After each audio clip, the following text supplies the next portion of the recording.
হয়, এটা বিশেষ পৰিস্থিতিত আমাৰ দলৰ পৰা অপূৰ্ব ভট্টাচাৰ্য ডাঙৰীয়া আঁতৰি গৈছিল। হয়, শেহতীয়াকৈ আমাৰ লগত যোগাযোগ কৰিছে আৰু কংগ্ৰেছৰ বহুতেই যোগাযোগ কৰিছে। কাৰণ কংগ্ৰেছৰ বেলি এতিয়া মাৰ যোৱাৰ পথত আৰু সকলোৱে গম পাইছে দেশৰ কেইখনমান ৰাজ্যত আজি কিছুদিন আগতে যি বিধানসভা নিৰ্বাচন অনুষ্ঠিত হ'ল, বিধানসভা নিৰ্বাচনৰ যি ফলাফল ওলাল, মই দেখিছোঁ যে কংগ্ৰেছৰ কৰ্মীসকল যথেষ্ট হতাশাগ্ৰস্ত। আৰু অসমত এইকাৰণেই কংগ্ৰেছৰ উত্থানটো সম্ভৱ নহয়, কাৰণ কংগ্ৰেছ দেশৰ স্বাধীনতা অনা দল আৰু দীৰ্ঘদিন ধৰি কংগ্ৰেছে আমাৰ ৰাজ্যখনো শাসন কৰাৰ সুবিধা পাইছিল। আজি যোৱা মাহকেইটাত আজি 5 বছৰ আমাৰ সম্পূৰ্ণ হোৱা নাই, 30টা মাহ হৈ গৈছে। তো মুখ্যমন্ত্ৰী ডক্টৰ হিমন্ত বিশ্ব শৰ্মা ডাঙৰীয়াই দিনে ৰাতিয়ে ৰাজ্যখনৰ বিকাশ ত্বৰান্বিত কৰিবৰ কাৰণে আৰু সমাজৰ সকলো শ্ৰেণীৰ জনসাধাৰণ উপকৃত হ'বৰ বাবে যিবিলাক আঁচনি গ্ৰহণ কৰিছে, আঁচনিবিলাকক সাকাৰ ৰূপ দিছে, জনসাধাৰণ আমাৰ লগত আছে।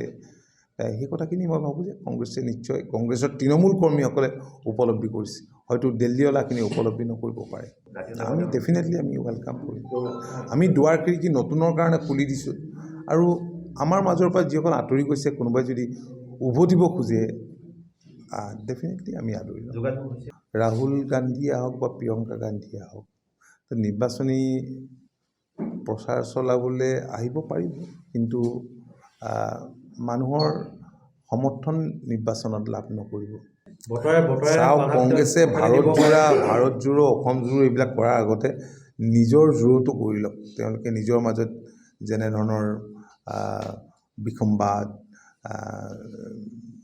যিখিনি হৈ আছে, এতিয়া যিদৰে কংগ্ৰেছৰ পৰা মানুহবিলাক য'ত ত'ত যাব বিচাৰিছে, প্ৰথমে এইখিনি ঠিক কৰি ল'লে তেতিয়া অন্ততঃ এতিয়া নহ'লেও অন্ততঃ ইন ফিউচাৰ বহুত বছৰৰ পিছত, কাৰণ কংগ্ৰেছ মানুহৰ মেমৰিবিলাক শ্বৰ্ট বুলি ভাবিলে ভুল হ'ব।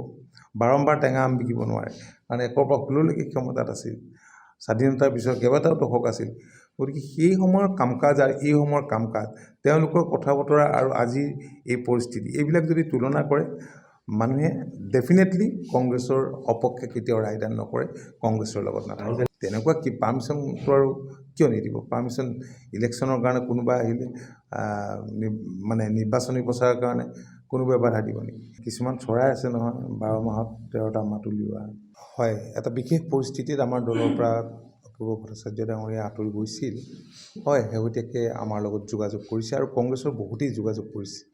কাৰণ কংগ্ৰেছৰ বেলি এতিয়া মাৰ যোৱাৰ পথত আৰু সকলোৱে গম পাইছে দেশৰ কেইখনমান ৰাজ্যত আজি কিছুদিন আগতে যি বিধানসভা নিৰ্বাচন অনুষ্ঠিত হ'ল, বিধানসভা নিৰ্বাচনৰ যি ফলাফল ওলাল, মই দেখিছোঁ যে কংগ্ৰেছৰ কৰ্মীসকল যথেষ্ট হতাশাগ্ৰস্ত। আৰু অসমত এইকাৰণেই কংগ্ৰেছৰ উত্থানটো সম্ভৱ নহয়, কাৰণ কংগ্ৰেছ দেশৰ স্বাধীনতা অনা দল আৰু দীৰ্ঘদিন ধৰি কংগ্ৰেছে আমাৰ ৰাজ্যখনো শাসন কৰাৰ সুবিধা পাইছিল। আজি যোৱা মাহকেইটাত আজি 5 বছৰ আমাৰ সম্পূৰ্ণ হোৱা নাই, 30টা মাহ হৈ গৈছে। তো মুখ্যমন্ত্ৰী ডক্টৰ হিমন্ত বিশ্ব শৰ্মা ডাঙৰীয়াই দিনে ৰাতিয়ে ৰাজ্যখনৰ বিকাশ ত্বৰান্বিত কৰিবৰ কাৰণে আৰু সমাজৰ সকলো শ্ৰেণীৰ জনসাধাৰণ উপকৃত হ'বৰ বাবে যিবিলাক আঁচনি গ্ৰহণ কৰিছে, আঁচনিবিলাকক সাকাৰ ৰূপ দিছে, জনসাধাৰণ আমাৰ লগত আছে। সেই কথাখিনি মই ভাবোঁ যে কংগ্ৰেছে নিশ্চয়, কংগ্ৰেছৰ তৃণমূল কৰ্মীসকলে উপলব্ধি কৰিছে। হয়তো দিল্লীৱালাখিনি উপলব্ধি নকৰিব পাৰে।